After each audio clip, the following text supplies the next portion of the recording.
In the castle, Eddie Murphy is trying to get his family out safely, but a ghost wants to marry his wife. His kids think he's a bad dad. Last week, Mr. McCready. This week, Eddie Murphy. Have we turned into the Deadbeat Dad podcast? Anyway, let's move on. Let's get out of the castle. Let's go down into the dungeons. Let's go beneath the castle. Hi, I'm Michael. I'm Rob. And I'm Damien. All right, that's enough. Oh, thank God. That was... I couldn't see it. I couldn't see what I was reading.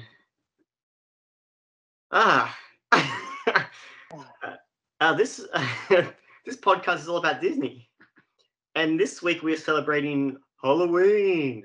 By watching a terrible, terrific Halloween movie.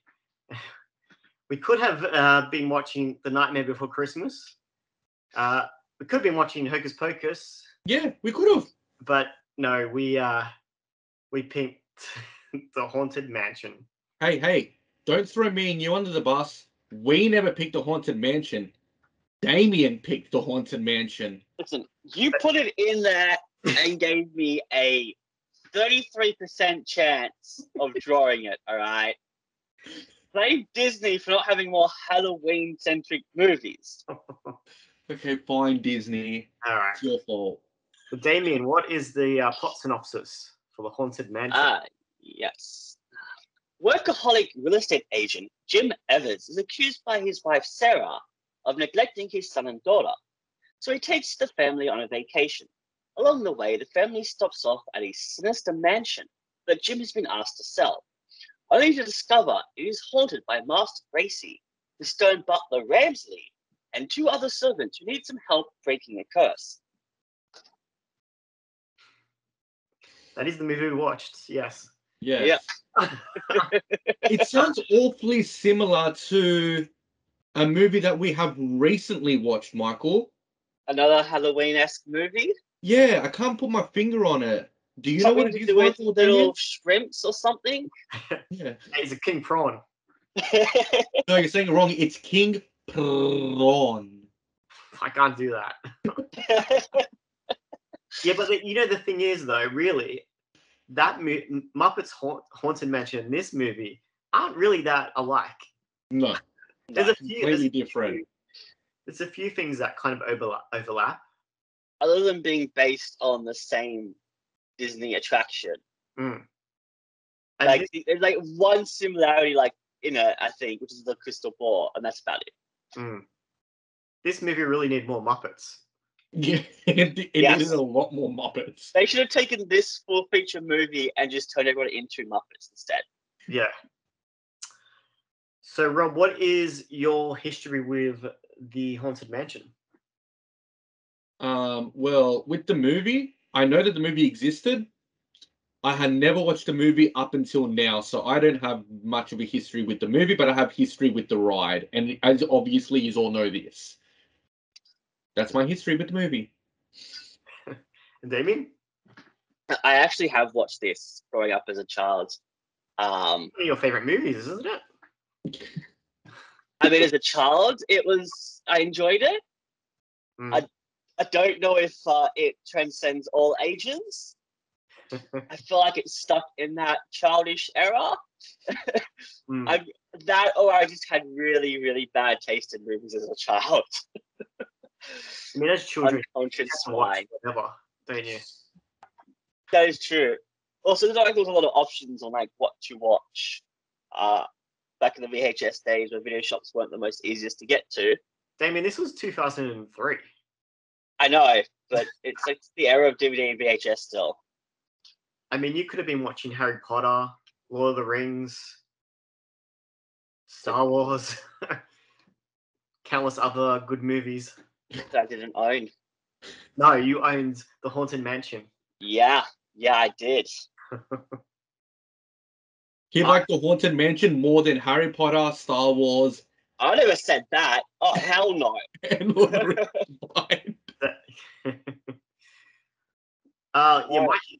Yeah, Yeah, my history is I've never seen this movie before because I watched the trailer and never wanted to watch this movie. This is that sort of period of Eddie Murphy's career where he wasn't funny anymore. He early 80s Eddie Murphy and then 90s he sort of like strayed away from what he was known for and what he was sort of loved for. And this was that period of time when Eddie Murphy wasn't making the best choices in movies. But we can talk more about that when as we go through the movie. There's this notion, I think, with acting where when you start doing kids movies, people start to question if your career is washed up at this point, because a lot of actors don't willingly want to do like kids kind of focused movies. I think he kind of wanted his career to go in this direction, though. It seemed that way. Because he did. More family-friendly movies, but he was better when, Beverly Hills Cop and Coming to America and all those classic ones. Back before he kind of cared about his... That's when he's at his best. And he's not at his best in this movie. No. I could see anyone else playing the role and it's been the same. Yeah. Like, there's nothing Eddie Murphy about the role. No, he brings nothing to this role. Anyway, now let's find out the history of the Haunted Mansion. It's time for a history lesson with Rob. Yes. Okay, so in the opening scene of the film, so the actor Nathaniel Parker, he had great difficulty trying to carry Martha Thompson up the staircase, which is shown on the expressions in his face. So his expressions were real, but it wasn't because she was heavy. It was just because of her slippery dress. It just kept on slipping. Oh, really? That's a bit of history of the production.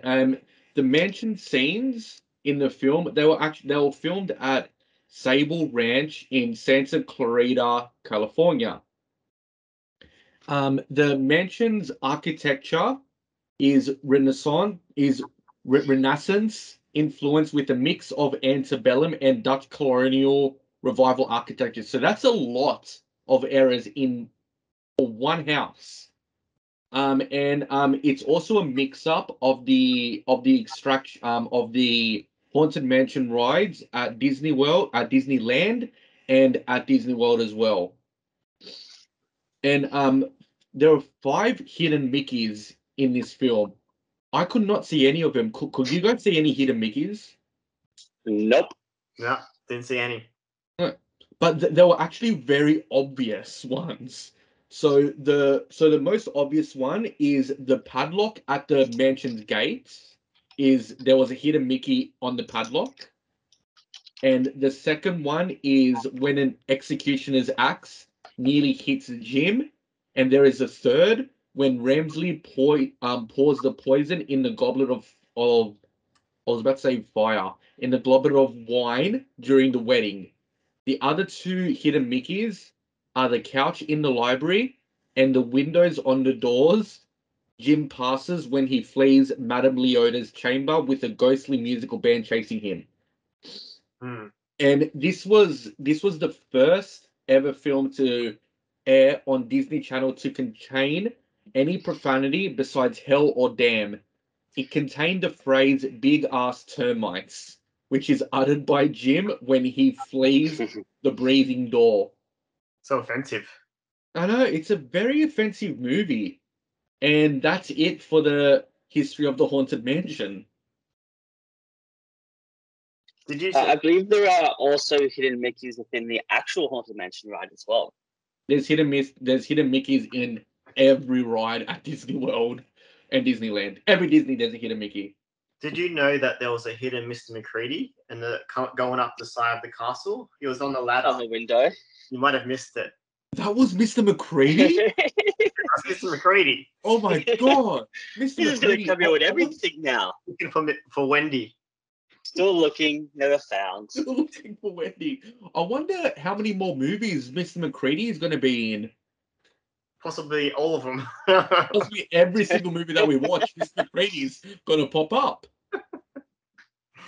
We'll see. We'll see. All right. Well, I guess we better get into the movie. Once upon a time, there was a movie called The Haunted Mansion. The start of this movie, you hear a voice saying, "Welcome, foolish mortals," and this is straight from the ride, isn't it, Rob? Yeah, straight from the ride. Like the minute you're walking in, the host says, "Welcome, foolish mortals." Yeah. I kind of like they started that with the movie, but then they didn't really do anything else. Like that was the only thing that was uttered. And Michael's enjoyment stops there. I mean, it peaked there, and then just kind of. And so then we get the credits, and we're basically getting the backstory of this mansion and the owner of the mansion, which we find out more about later. But we see sort of like old royal dancing. So I guess it's, what is this set in 18th century? Would you say? Do we find? Yeah, it looks like it was set in the 18th century. And it's like all those royal people, that old school clothes, and this is sort of like, I feel like this doesn't make much sense to begin with. Like you get a whole bunch of images, but you not really know what is going on. And that sounds a bit like Superdad. Yes. This movie kind of is like Superdad, isn't it? Yeah. Eddie Murphy is a Superdad. But then you see a girl who she dies after drinking from a gauntlet thing. Is it called a gauntlet, Damien? Goblet. That's it. Goblet. Gauntlet is what you were. Thank you. We don't really know why. And then this is the most shocking thing in the movie. We actually see a man hanging from the ceiling with a noose around his neck. You know what? In a Disney movie. This was a shock. Because, I mean, you can't say, a swear word, but you can show a man hung from the ceiling. Yeah. Apparently, that's fine to show kids a man killing himself. Yeah. Suicide, murder, it's fine. It's fine, kid. It's normal, right? That's right. Fine. It's not going to happen to you someday. I mean, yeah, no, like this idea that you can't have guns because guns are bad, but it's okay to show like death. Yeah, like suicide of all things. They don't show death often either. Like if there is a death, it's usually a talked about off-screen segment. So that's in the old Disney. In the new Disney, you see this stuff happen. Maybe in animated stuff, but not really live actions. Yeah, that's true. Yeah. And it doesn't really fit with the rest of the movie either, because nothing else in the movie really is scary. Scary, yeah. So we after all this credit stuff and the man who hangs himself, we're now in present day. We're in 2003, and Eddie Murphy, Jim. He's a Jim, isn't he? Never's real estate. I look at Eddie Murphy and I go, his name is Jim. Last name I could think of, that's Eddie Murphy. He looks like a Jim, doesn't he? He looks like a Jim. A Jim Evans from Evans and Evans Real Estate? Yeah, that's true. So he's a real estate agent, and we see him selling a house. And then Eddie Murphy. That's the Eddie Jim. He has a dinner at 7 with his wife for their anniversary, and he says he's going to be there. He promises her. But then what happens, Damien? Well, what always happens with Workaholic, man? Yeah, no, something came up. You got a call about another deal, and you got to make money. So he blows his wife off and doesn't go to the anniversary dinner. So Eddie Murphy, we find out he's a deadbeat husband, he's a deadbeat father, and he's late to his dinner with his wife. Mm-hmm. So he comes home and she's kind of angry, but she's not that angry.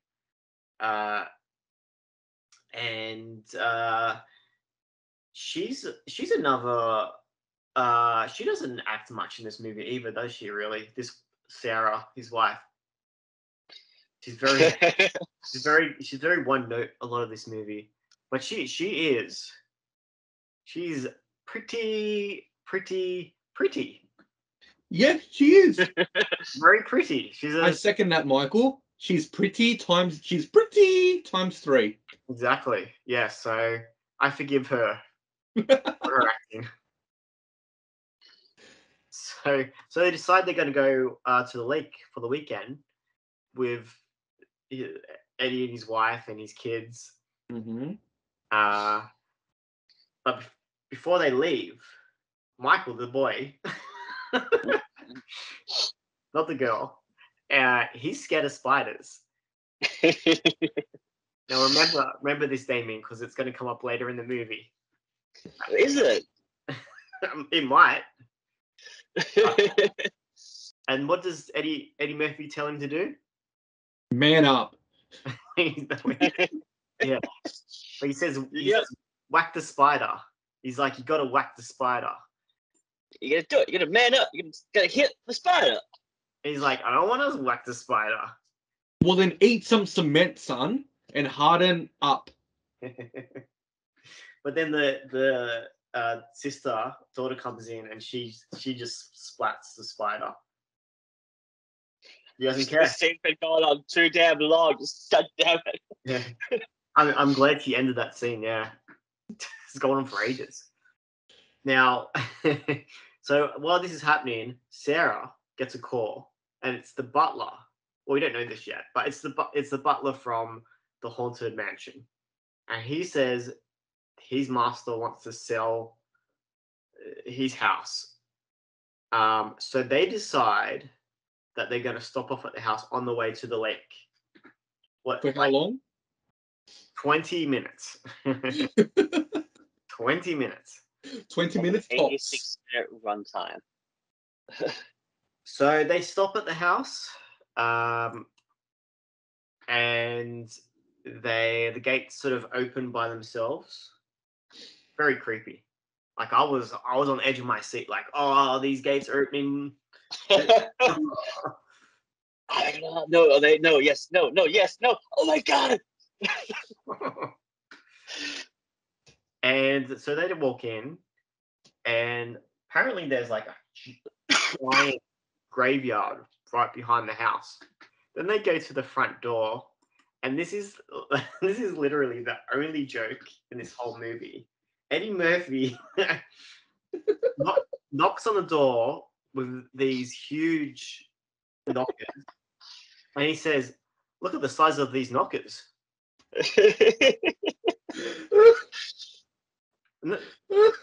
I remember when we watched it, all three of us just burst out laughing. And it's not even a subtle joke. It's like blatantly in your face joke. Yeah. But it's the only funny thing to happen in this movie. That's the only adult joke in this movie. Yeah. Look at the size of these knockers. And they were pretty big knockers too. They were pretty big door knockers. Pretty big knockers. Pretty knockers? Pretty big knockers. I think Mark just said pretty knockers. Pretty knockers. Oh my God.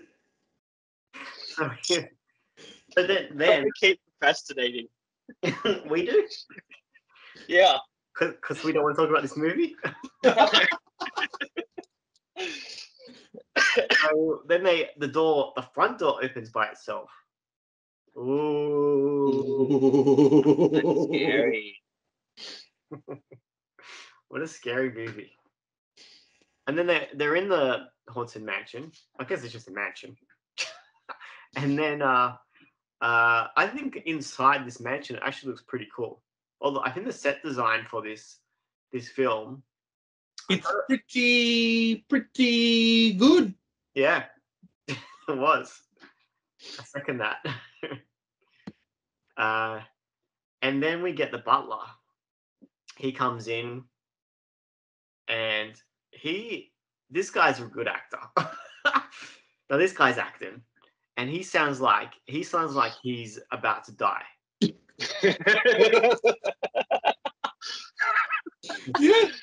Yeah, It's pretty great. much. Yeah, he's about to die. So the butler takes him to the main dining area, and they meet Mr. Grayson, who's the owner of the castle. And this is where Mr. Grayson is, for the first time, legit cracking on to Eddie Murphy's wife right in front of him. Like, he doesn't even care about Eddie Murphy being there. He wants some Sara. He wants a piece of that. So what we find out is that there's a storm, and it's flooded the road. Oh no! That's what the butler says, right? But do we actually ever see a storm? No. Also, Never. Eddie does get launched out the house at one point, and there's no storm. Yeah, like late at night, he actually gets back outside, and there's no water anywhere. That butler lied to us. I know. How dare he? It's almost like he wanted to keep them there. So they have to stay the night, basically. And this is where Eddie Murphy and his wife, Sara, they're in their rooms, and the butler's like, "Can I get you anything or whatever?" And Eddie's like, "Oh, I like some chocolates on my pillow," and the butler actually closes the door as he's talking. And you talk too much. That was pretty funny. I like that moment. But the actor engaged is just like, I'm done with this scene. Goodbye. Yeah, he's like, got no time for whatever Eddie Murphy's saying right now. You gotta remember too, is like, we've watched this once, you, Michael, twice, but they had to redo it. They probably would have to show us these scenes a couple of times. So they had to have lived this more than we did. Maybe that's why they look so bored while they were doing it. Yeah. Take 400 was like.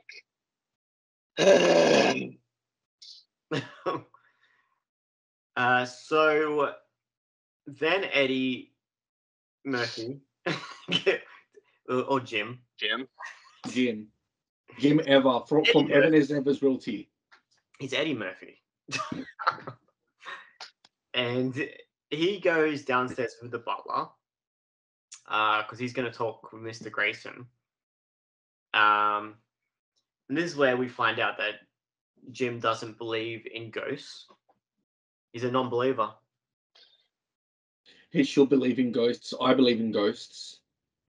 So the butler goes, and then Eddie, he stumbles upon a secret room behind a wall. And he goes into the secret room, and that's the wall closes behind him, and then he sort of has to follow the path. Mm-hmm. And then back upstairs with the kids, they see a floating, glowing ball. And they have almost no reaction to this floating ball.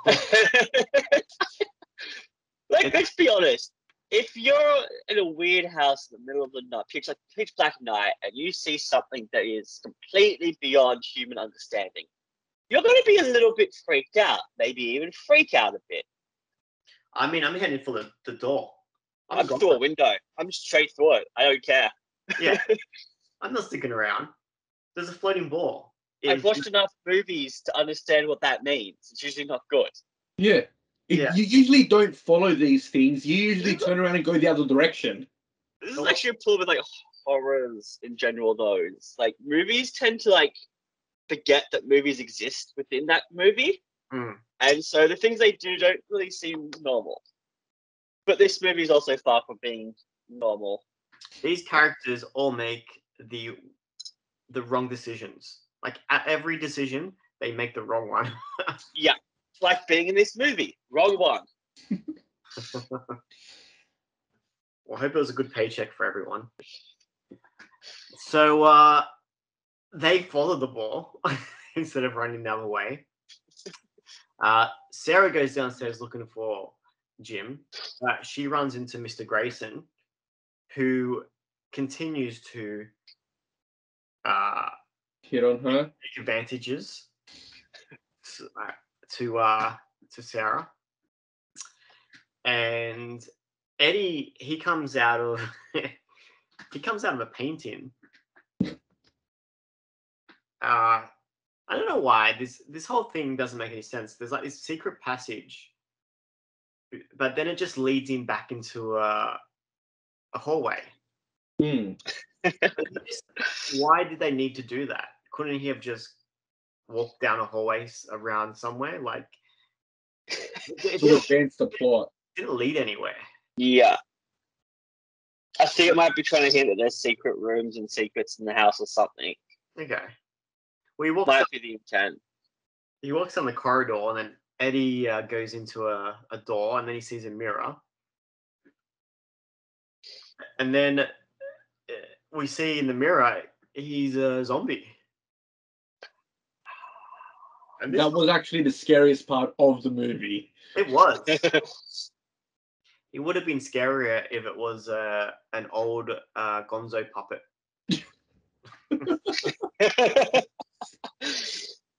Because that's horrifying. And that's one of the things that both movies had was this mirror. But in this movie, it really had nothing to do with anything. Yeah. It didn't go anywhere. So the kids are following the ball to the attic, and then the kids run into the two servants. And so what do we want to say about the servants? One of them is Rex. Yeah, he's a big few actor. things. Wallace Shawn is his name, and he's from multiple things. He's like a character actor, and he pops up in everything. Like he's Rex in Toy Story. He's in Clueless. He's in The Princess Bride. He is one of these guys that just acts, and she does a lot of voice work as well. But in this, him and the other lady, the servants, they're pretty much wasted, aren't they? It feels like they're supposed to be the humorous characters, like the slapstick kind of humor kind of idea, I think. But they're just dumb. They don't do anything. They don't. Yeah, there's nothing they really do. They're not funny at all. If they're supposed to be the comedic relief, they're not funny at all. Yeah, they don't give them anything to work with. They're just kind of there. But yeah, it's just a waste. Everything in this movie, it's just there. Yeah.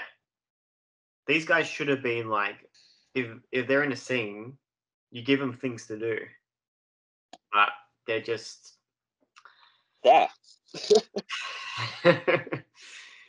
So we.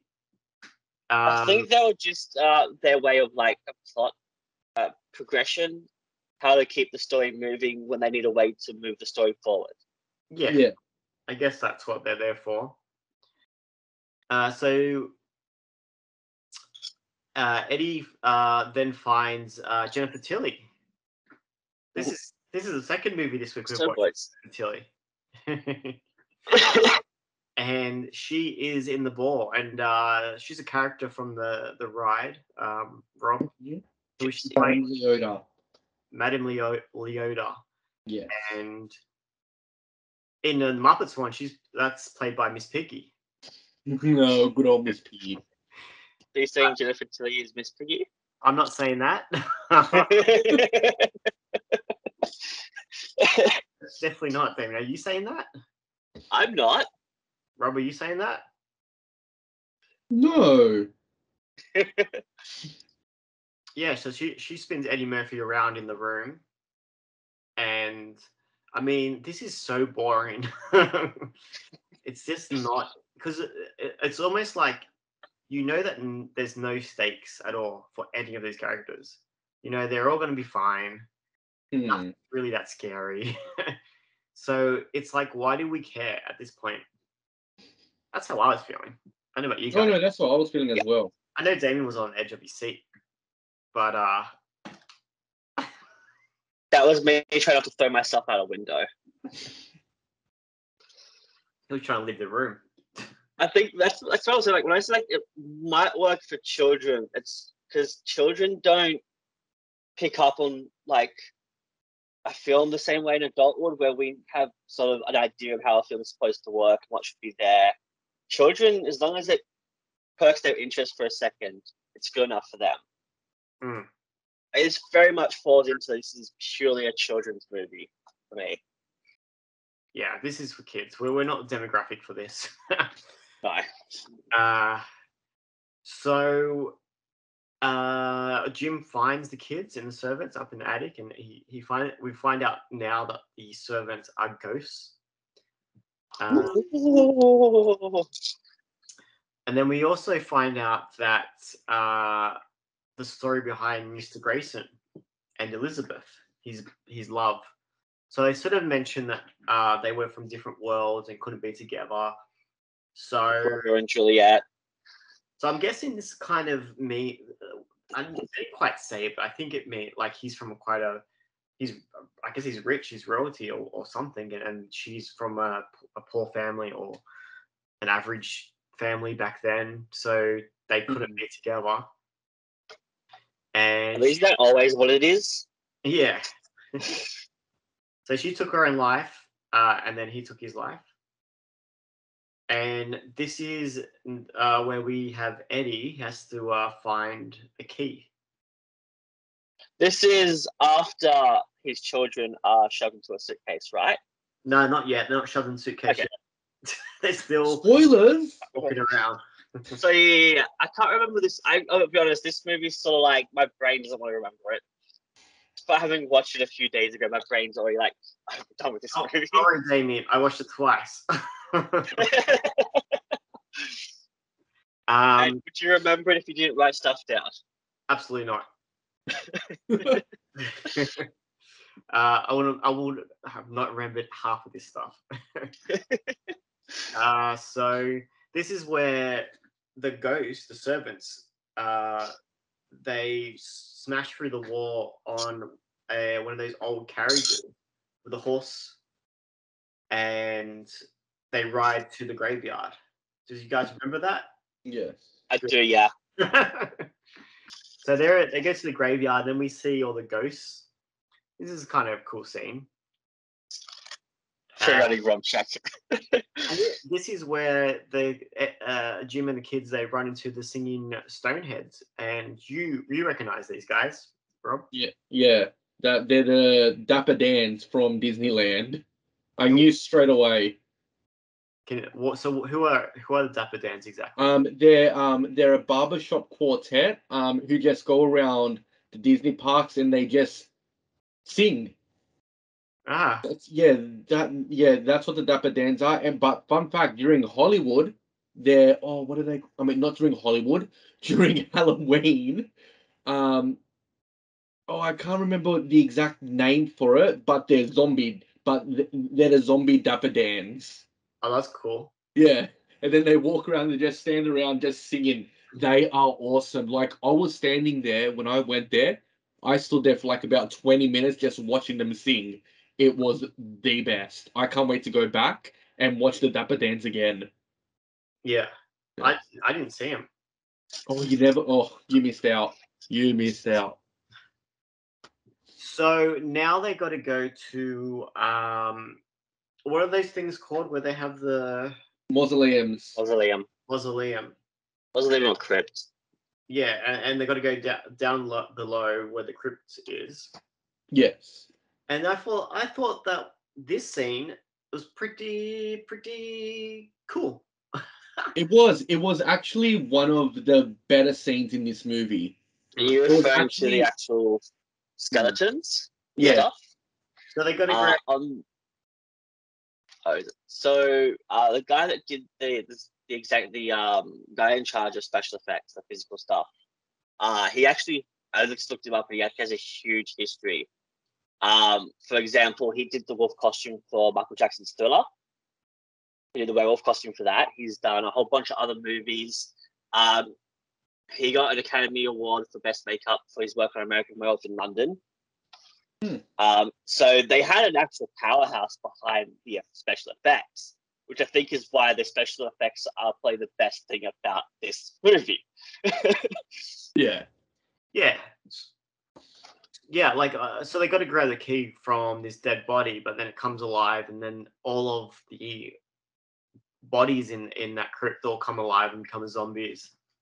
And yeah, it was kind of refreshing to see actual physical masks and not CGI. Because if they made this movie now, all those zombies would have been CG.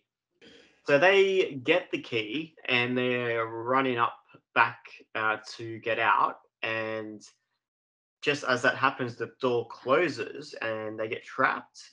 Zombies are coming after him. And Michael, the boy, is still outside. he didn't go down with him. He has to open the door. But what happens, Damien? Just a little, several thousand billion, quadrillion, millions little spiders start crawling all over the door. I will say, as a child who did have arachnophobia, that scene did scare me, but not for their intended purposes. Just the fact that there were spiders scared me as a child. But this kid, he's like, no, I gotta do this. I gotta man up, and I gotta open this door. And somehow this kid who was terrified of a spider not half an hour ago is able to shove his head onto a lock covered in spiders and open it. It's good that they give the boy something, because they didn't give the daughter anything, do they? She has nothing to conquer, or she has no story arc. I mean, that's the problem. We have no reason to give a crap about her. Yeah, maybe that's why she's a bit of a blank slate, because she doesn't. Looks like most of the characters, right? We don't really give a crap about anyone. No. So now they have to open a trunk with the key, and in the trunk there's a letter, and the letter, we find out that the Elizabeth from the start of the movie, she didn't kill herself. The butler did it. What? I mean, what a twist! Against who did? Mind blown. The butler. No. So Damien, this is where the butler puts the kids in the trunk, and Yeah. he folds them up like they're origami. The way they fit in that trunk. It's like the big bag with children folds the shirt. It's like that, but with children. It's closed in. I mean, their legs are snapped. Oh no, they're permanently paralyzed for life at this point. Yeah. And then he throws Eddie Murphy out of the house, and he can't get back inside. He tries to smash the window, but the window keeps breaking and unbreaking. It's a self-healing window. Yeah, I kind of like this effect. I thought it looked pretty cool. And then Sara, she's going to get married to Mr. You're about to say Mr. McCready. I was going to say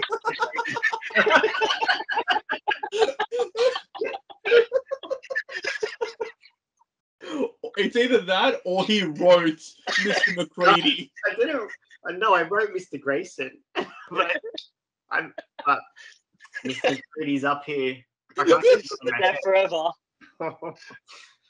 That movie's haunted me. That movie was this movie. Horror. Yeah. He's gonna marry Mr. Grayson, the butler, and then he says if you don't, she's gonna kill the children who are stuck in the trunk. So Jim, he sucks, right? Because at this point he is just sitting down by his car and he's given up. He's done. Even his kid manned up and faced his fear. He's basically given up on his family. He's like, well, it was nice knowing him, but oh well. I've been on this holiday by myself and find a new wife. So then Jennifer Tilly, she rolls herself out to him somehow, and she tells him not to give up, and he listens, and then they drive the car straight through the building. Now I don't quite understand why this works, because I think that car should have like hit the building and just crumbled, and he should have died inside that car. Yeah, Oh, it would have been like the what's it called? The absent-minded professor. Yes, exactly what would happen. That's what I want to see.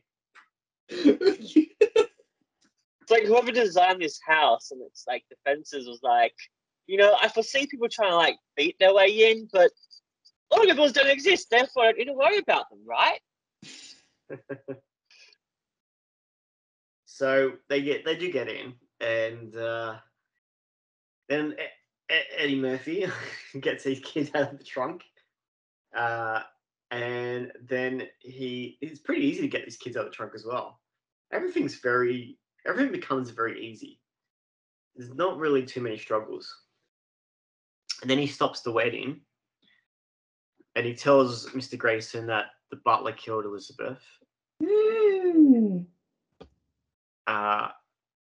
And then hell itself opens up for some reason and drags the butler to hell. So he's gone to hell. Sara is basically dead. And this was an Oscar-worthy performance by Eddie Murphy as his wife dies. I mean, oh boy. No, my wife, she is dying. Yeah, he's not even trying.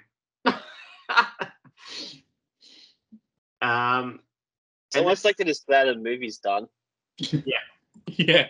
He just wants to get back to his trailer at this point. Yeah. So the glowing ball comes back and lights up Sara, and it turns her into Elizabeth. So this is where Mr. Grayson and Elizabeth are reunited, and they full on make out in front of Eddie Murphy and his kids. And this was a weird moment in the movie. He's just watching. Yeah, just watching. And that's then the Elizabeth exits out of Sara, and Sarah's alive again for some reason. And then Mr. Grayson and Elizabeth and the servants, they all go to heaven. And then they're driving somewhere with Jennifer Tilly. I assumed their vacation they're supposed to be on. Yeah. And the singing Stoneheads are in the back.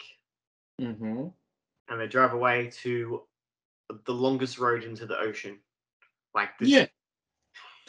That was the weirdest thing. They drive into Hawaii. Yeah, they're driving to Hawaii. And then and this movie was a song written and performed by Nelly. Is You Is or Is You Ain't was the Nelly song. It really fit this horror movie. I'm just reading more about Rick Baker, and they say that he also designed one of the zombies as an elderly man holding a cane in order for the mausoleum scene not to be too frightening to viewers. But that's what I'm scared of most. That's the only scene that actually looked like somewhat scary. All right, and they all lived happily ever after. Now it's time to rate this movie. How many dwarfs do you give this movie out of 7? Damien? I'm going to give it a 0. No, you can't give it 0. Why not? It doesn't deserve any rating. It does not deserve a rating. Then I'm going to give it a 1. If I can't give it a 0, it gets a 1. You just Unlike Super Dad, where and I said this, unlike Super Dad, where you had what's his name? Stanley. Yeah, you had Stanley, who at least added some decent funniness to it. so This, you enjoyed Super Dad more than you enjoyed the Haunted Mansion. yeah, I did. At least in terms of like being able to either mock or like again with Stanley, like there were things that made it bearable. This movie was just Had nothing. I don't want to ever watch it again, to be honest. You loved this as a kid. As a kid, and I think it stayed that way is the problem. It stayed something only kids would like. I think it serves no intention to anyone who has anything of a developed brain would ever enjoy. So that's a 1. Mm-hmm. Yeah. Okay, Rob. What are you giving this this movie? I'm giving it 7? 7 minus 6. Giving this a 1? Giving this a 1. You're giving it lower than Super Dad as well? No, I gave Super Dad a 1. Oh, you gave Super Dad a 1 as well. Fair enough. What's your reason for your low score? Yeah. It's unwatchable. It's unwatchable. No matter, yeah. So I mean, you did watch it, so technically it's not unwatchable. It's unenjoyable. it's not rewatchable. What's your rating, Michael? My rating. I think I'm gonna give this movie a 2. Ooh. A 2? Did Michael rate something higher than me? I'll give it. I don't know. And your reasoning behind it? I mean, Your logic behind the insanity? I mean, I don't really have any good reasons. I mean, is it worse than Super Dad? I get maybe. I guess because like Super Dad, you don't have any expectations of it. But this you do because it's Eddie Murphy, it's Disney in the early 2000s. It looked good, like, but then there's nothing there. There's no substance. It wasn't just unenjoyable, it was a letdown. Unlike Super Dad, that was bad. I knew this could be a really good movie if done right. For instance, The Muppets Haunted Mansion. Yeah. Or That was great. If you let Eddie Murphy be himself and actually be funny. That's the biggest letdown. Well, one of the biggest letdowns is Eddie Murphy is not funny in this movie at all. He barely has anything comical to say. He's just there. Well, I think I like the practical effects. I thought the castle looked good. The ghost, and that's why I'm giving it 2. Would this movie have been better if Mr. McCready was the father? Possibly. Yes. But think about it this way. We're still making references to Super Dad, whether it's in mocking this or not. I doubt we're going to be mocking or mentioning Haunted Mansion ever again. I don't want to ever talk about this movie. So I feel like whether or not it was a good movie, Super Dad had an influence that Haunted just doesn't. All right, well, that's that movie done. Now it's time to find out what movie we'll be looking at next week. And we are heading into the 80s. Ooh. Yay, the 80s. Yes. Little Mermaid is the only movie I want. What is the first movie, Michael? First movie. Oh. What is it? Interesting. Very interesting indeed. It is the Black Cauldron. Oh. Now this is a Disney movie that I've never seen. I've never seen that either. I've never seen, but I've heard about it a lot. Me too. Infamous for being It's not the best. Second movie. Little Mermaid. Little Mermaid. Oh, it is. Yes. Honey, I Shrunk the Kids. Another good movie. All right, this is good. This is good. All right, here we go. It's a long one. Oh my god. What is it? What is it? What is it? Oh, it's not The Little Mermaid. Something Wicked This Way Comes. Something Wicked This Way Comes. Okay, never heard of that. Is that right? Did I read that right? Yeah. yeah, Something Wicked This Way Comes. Something Wicked This Way Comes. So, we've got Something Wicked This Way Comes, The Black Cauldron, and Honey, I Shrunk the Kids. I'm pretty sure it's going to be a unanimous decision. I have mine. Do both of you have yours? I have mine. Do you have yours, Michael? Possibly. Well, I'll go with Damien. My vote is the Honey, I Shrunk the Kids movie. Michael, what's your vote? I think you're going to say Honey, I Shrunk the Kids. So I'm going to say Black Cauldron. What? Do you want to know what my vote is? So Rob's going to decide if we get a good movie or a movie that made half its budget. My movie is going to be not Pick the other The one. Black Cauldron. It's Honey, I Shrunk the Kids. We're watching a good movie, finally. I started to sweat. You're going to there. pick something wicked this I way. was like, I shouldn't have done that. All right, so next week is Honey, I Shrunk the Kids. This is exciting. Rick Moranis. I love this Good movie. movie. I loved it. I haven't watched it for a while, so this is going to be fun. Now it's time to find out, how Disney are you? And this week, I'm asking the question, so can Michael do it? Can Michael do a clean sweep and get 10, which means that me and Damien will need to go half each in buying Michael a Disney Funko Pop. So, score update is me and Michael are drawn on 7. And Damien is trailing behind on 2. You can But- still do it, Damien. These questions, they are a little easier.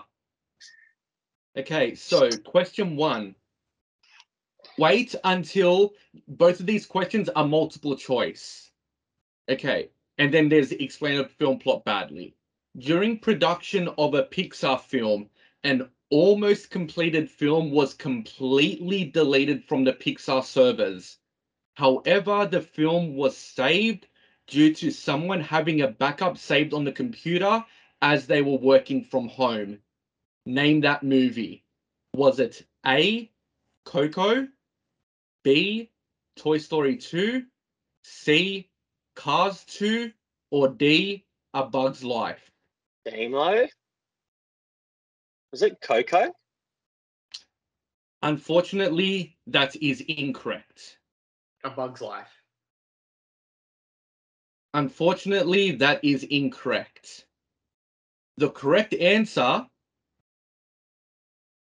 is Toy Story 2. Oh, wow. It was completely deleted from the Pixar servers. You mean we've never gotten Jesse and Bullseye? Mm. It was completely deleted from the servers about 2 months before release. Oh, I bet someone got fired for that. They got saved. No, it was accidentally. How do you accidentally delete an entire project? No idea. I know, Okay, right? now, Like, they didn't have redundancies for that exact reason. yeah. Okay, now, question 2. How old is Crush in Finding Nemo? Is he A, 100, B, 140, C, 150, or D, 170? Michael, Damo. 140. That is incorrect. Damien, 150. that is correct. You're on 3 points. I legit also saw that when I was doing my questions for last week, and I was going to do that one as well. Okay, Dodgy. now it's time to explain. 150, it's still young, bro. Exactly. Now it's time to explain a film plot badly. A garbologist becomes a gardener to impress a female. Damo. Is it Wally? Damien? Wally. That is correct. Yeah! I'm like, what movie has a garbage bin? I'm like, wait, Wally's entirely about garbage. And then he gets a little plant, and plants a little plant for Yes. for Eve. For Evie. Correct. So that puts Wally. That puts you on 4 points. So I only like 3 games to catch up. So at the end of this round of How Disney Are You, that puts me and Michael equal on 7, and Damien slowly catching up on 4. All right. Well, you can find us on Facebook at Beneath the Castle. You can go to our soundcloud.com/Beneath the Castle, or you can find us on Spotify and listen to the show. Or you can also listen and see us and go to our YouTube page, Beneath the Castle.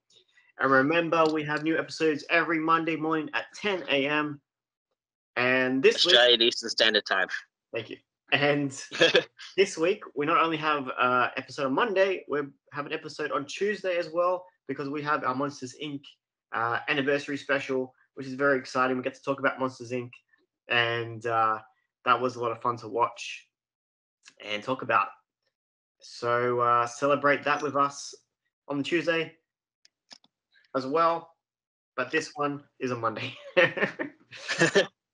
All right, that's the end of the show. Thanks for listening or watching. And remember, growing old is mandatory, but growing up is optional. Good night, everybody. Goodbye. Sleep tight. That's it. Bye. Happy Halloween. Happy Halloween.